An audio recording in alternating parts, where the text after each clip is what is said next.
नमस्कार, मैं दिव्या बिहारी। न्यूज में आपका स्वागत है। खबरों की ओर बढ़ने से पहले एक नजर सुर्खियों पर। बिजली उपभोक्ताओं को बिजली कंपनी ने दी बड़ी राहत। उत्तर बिहार के कई जिलों को मिलेगा फायदा। बिजली रिचार्ज नहीं होने पर कनेक्शन कटने वालों को फिर से मिलेगा कनेक्शन। बिहार को 6 नई ट्रेनों की मिलेगी सौगात। इसमें sleeper, Vande Bharat, fast passenger और 4 सुपरफास्ट ट्रेनें हैं शामिल। बिहार स्वास्थ्य विभाग में बम्पर बहाली की घोषणा। 66,000 पदों पर होगी बहाली। स्वास्थ्य क्षेत्र में होगा सुधार। ट्रैफिक नियम उल्लंघन मामले में परिवहन मंत्री का बयान। इस मामले के निष्पादन के लिए वर्चुअल कोर्ट की व्यवस्था पर विधि व्यवस्था से लिया जाएगा परामर्श। चैंपियंस ट्रॉफी के बाद पाकिस्तान का बड़ा दावा। $10 मिलियन का हुआ मुनाफा। जानिए पीसीबी के प्रवक्ता का बयान। चले बढ़ते हैं शाम तक की बड़ी खबरों की ओर विस्तार से।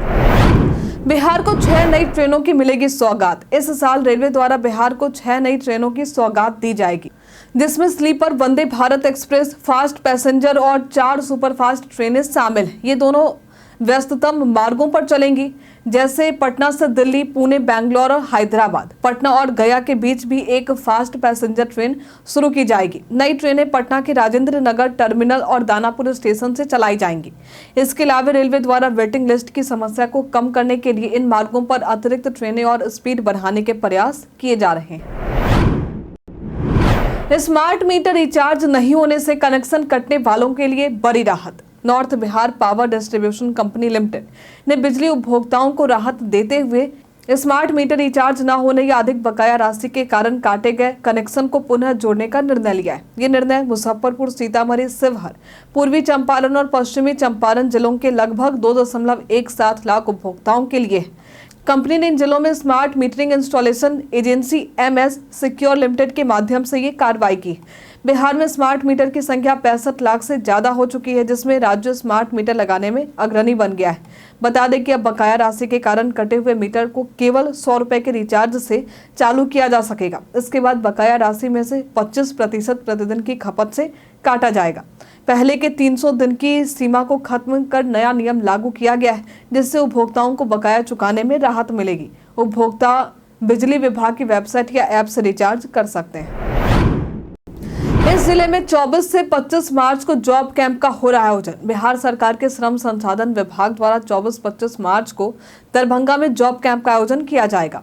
24 मार्च को स्वतंत्र माइक्रो फाइनेंस कंपनी 50 पदों पर भर्ती करेगी, जिनमें 10वीं पास और उम्र 18 से 30 वाले उम्मीदवार आवेदन कर सकते हैं। 25 मार्च को क्रेडिट केयर नेटवर्क लिमिटेड 100 पदों पर भर्ती करेगी, जिसमें 10वीं पास और उम्र 21 से 33 वर्ष वाले उम्मीदवार आवेदन कर सकते हैं। दोनों कैंप में भागीदारी निःशुल्क और पंजीकरण आवश्यक है। तो भाग लेने के लिए आप NCS पोर्टल www.ncs.gov.in पर जाकर रजिस्ट्रेशन कर सकते हैं। सीएम चिकित्सा सहायता कोष से 33,000 से भी ज्यादा लोग हुए लाभान्वित। मुख्यमंत्री चिकित्सा सहायता कोष ने जनवरी 2024 से फरवरी 2025 तक 33,620 जरूरतमंदों को 249 करोड़ 36 लाख रुपए की राशि वितरित की है। ये योजना उन लोगों को आर्थिक सहायता देगी जिनकी सालाना आय 2.5 लाख रुपए से कम है और गंभीर बीमारियों का इलाज नहीं करा सकते।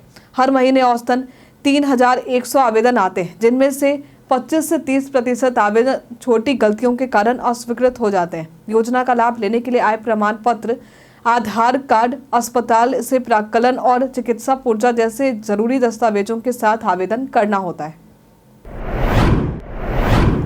बिहार में डायबिटीज के इलाज से प्रभावी इस औषधीय पौधे की हुई खोज। बिहार के गया जिले के ब्रह्मयोनी पहाड़ में गुरमार नामक औषधीय पौधे की भरमार मिली, जिसे डायबिटीज के इलाज में प्रभावी माना जा रहा है।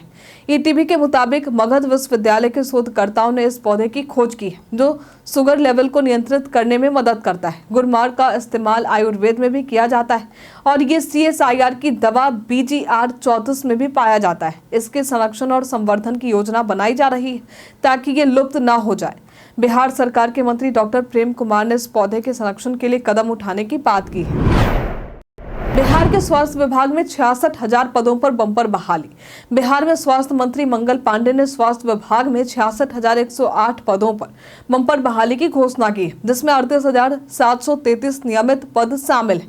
इसके अलावा 27,375 ग्रामीण और शहरी आशा की नियुक्ति भी होगी।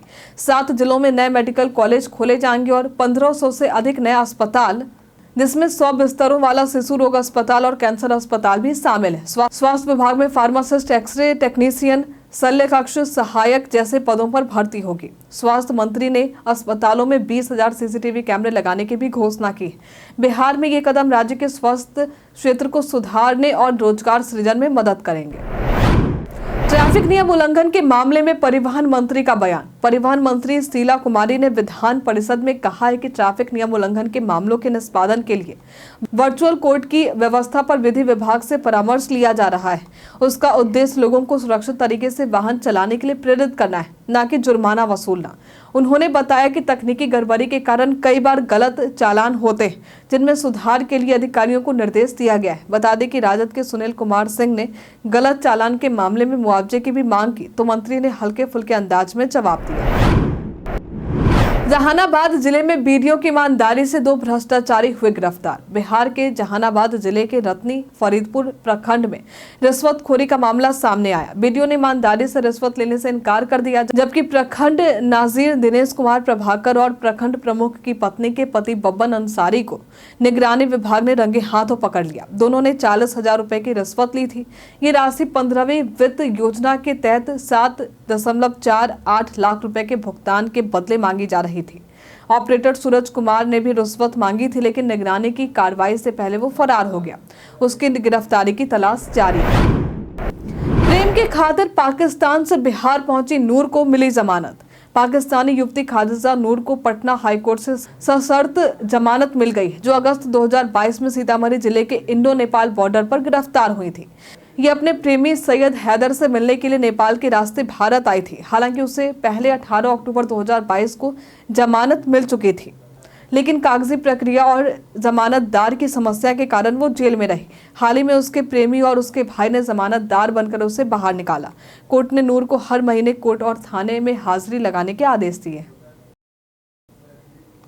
पटना के हरिलाल स्वीट्स के गोदाम में छापेमारी के दौरान मिली शराब। पटना के हरिलाल स्वीट्स के गोदाम में आयकर विभाग और पुलिस ने छापेमारी के दौरान 7 लीटर विदेशी शराब बरामद की, जिससे शराबबंदी वाले बिहार में हड़कंप मच गया है। छापेमारी टैक्स चोरी के आरोप में की जा रही थी, लेकिन वहां शराब की बोतलें पाई गई, जो अधिकारियों के लिए हैरान करने वाली बात थी। पुलिस ने संदीप नामक युवक को हिरासत में लिया है और संचालक सूरज कुमार फरार हो गया है। अब पुलिस और आयकर विभाग इस मामले की जांच कर रहे हैं और शराब की खेप कैसे आई और किसके आदेश पर इसे गोदाम में रखा गया, इसकी जांच जारी है। सीएम नीतीश के राष्ट्रगान के अपमान पर विपक्ष का बजट सत्र में बवाल। बिहार विधानमंडल के बजट सत्र के 15वें दिन विपक्ष ने मुख्यमंत्री नीतीश कुमार पर राष्ट्रगान का अपमान करने का आरोप लगाया है। ये विवाद तब शुरू हुआ जब सीएम ने पाटलिपुत्रा खेल परिसर में सेपक टाकरा वर्ल्ड कप उद्घाटन के दौरान राष्ट्रगान को रुकवाया और स्टेडियम का चक्कर लगाने के बाद फिर से बजवाया। इस दौरान वे हाथ हिलाकर अभिवादन करते रहे, जिससे विपक्ष ने राष्ट्रगान का अपमान बताया। जोरदार प्रदर्शन के कारण कार्यवाही दोपहर 2 बजे तक स्थगित कर दी गई। विधानसभा की कार्यवाही 10 मिनट से भी कम समय में स्थगित कर दी गई, जबकि विधान परिषद की कार्यवाही 8 मिनट में ही समाप्त हो गई। राबड़ी देवी ने विधान परिषद में इस मुद्दे को उठाया और कहा कि नीतीश कुमार का राष्ट्रगान के दौरान हाथ हिलाना अपमानजनक है और सरकार से माफी की मांग की। उन्होंने मुख्यमंत्री से इस्तीफे की भी मांग की और तंज करते हुए कहा कि वे अपने बेटे को मुख्यमंत्री बना दें। राष्ट्रगान अपमान विवाद को लेकर विजय चौधरी ने सीएम नीतीश का किया बचाव। बिहार विधानमंडल में कार्यवाही के दौरान विपक्ष ने राष्ट्रगान के अपमान को लेकर दोनों सदनों में भारी हंगामा हुआ। विपक्षी दलों का आरोप था कि मुख्यमंत्री ने राष्ट्रगान का अपमान किया है। नेता प्रतिपक्ष तेजस्वी यादव ने इस मुद्दे पर बयान दिया, जबकि स्पीकर ने समय देने से मना कर दिया। मंत्री विजय कुमार चौधरी ने मुख्यमंत्री का बचाव करते हुए कहा कि मुख्यमंत्री ने हमेशा राष्ट्र का सम्मान किया है। इसके बावजूद हंगामा जारी रहा और कार्यवाही स्थगित कर दी गई। रोहिणी ने सीएम नीतीश को चिकित्सीय परामर्श लेने की दी सलाह। बिहार में मुख्यमंत्री नीतीश कुमार के सेपक टकरा वर्ल्ड कप उद्घाटन समारोह के दौरान राष्ट्रगान के समय हंसते और हाथ जोड़ते हुए एक वायरल वीडियो ने सियासी विवाद गहरा दिया है। इस पर आरजेडी नेताओं ने उनकी मानसिक स्थिति पर सवाल उठाए। रोहिणी आचार्य ने ट्वीट करते हुए कहा कि मुख्यमंत्री की दिमागी सेहत में गड़बड़ी है और उनका आचरण राष्ट्रगान की मर्यादा के विपरीत है। उन्होंने नीतीश कुमार को चिकित्सा परामर्श लेने की सलाह दी। इससे पहले लालू और तेजस्वी यादव ने भी इस पर तंज कसा और राष्ट्रगान का अपमान बताया।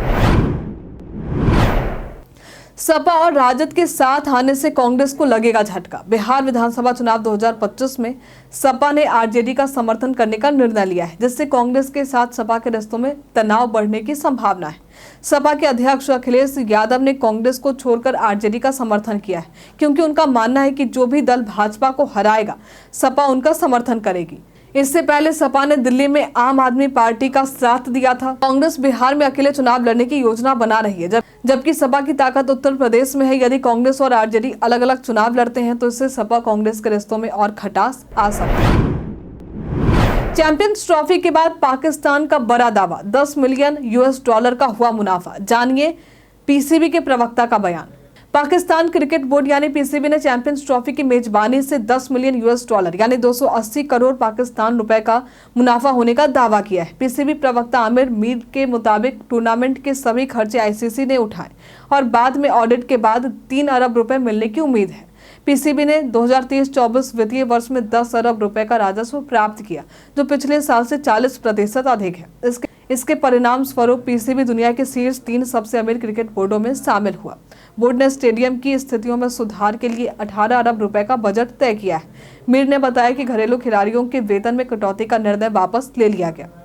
बीते दिन हमारे द्वारा पूछे गए सवाल का आप लोगों में से बहुत सारे लोगों ने अपना जवाब हमें हमारे कमेंट सेक्शन बॉक्स में लिख कर दिया है। जिन्होंने हमारे द्वारा पूछे गए सवाल का जवाब, जिनके नाम है मनोज दास, नरेंद्र कुमार, महेश दास, राम माहिरा, महेंद्र प्रसाद, अनवर करीम खान, राकेश मिश्रा, शिव शंकर शुक्ला, रंजीत मिश्रा, जगन्नाथ शाह, वरुण कुमार, नौसाद रजा, शिवम कुमार, वैद्यनाथ ठाकुर। इसी के साथ बढ़ते आज के सवाल की ओर। तो आज का सवाल है, नीतीश कुमार की मानसिक स्थिति को लेकर अब काफी सवाल उठने लगे हैं। आप इस पर क्या कहना चाहेंगे? आप अपना जवाब हमें कमेंट में लिखकर जरूर बताइए। तो आज के लिए फिलहाल इतना ही। बिहार के तमाम खबरों के साथ बने रहने के लिए देखते रहे बिहारी न्यूज। और साथ ही अगर आप यूट्यूब से देख रहे हैं तो चैनल को लाइक और सब्सक्राइब करना, वहीं अगर आप फेसबुक से देख रहे हैं तो पेज को लाइक और फॉलो करना ना भूलें। खबरों की ओर आगे बढ़ने से पहले एक महत्वपूर्ण बात, अगर आपको हमारे अपडेट्स और जानकारी पसंद आ रहे हैं तो क्यों ना आप हमें अपने इस बिहारी न्यूज चैनल को सब्सक्राइब कर लें। साथ ही बेल आइकन दबाना ना भूलें, ताकि आपको सभी वीडियो की नोटिफिकेशन मिलते रहें और इस तरह आप हमारे वीडियो और खबरों से भी हमेशा जुड़े रहेंगे। हम चाहते हैं कि आप हमारे साथ बने रहें और हमें आगे और भी आपके लिए बेहतरीन कंटेंट लाने का मौका मिले।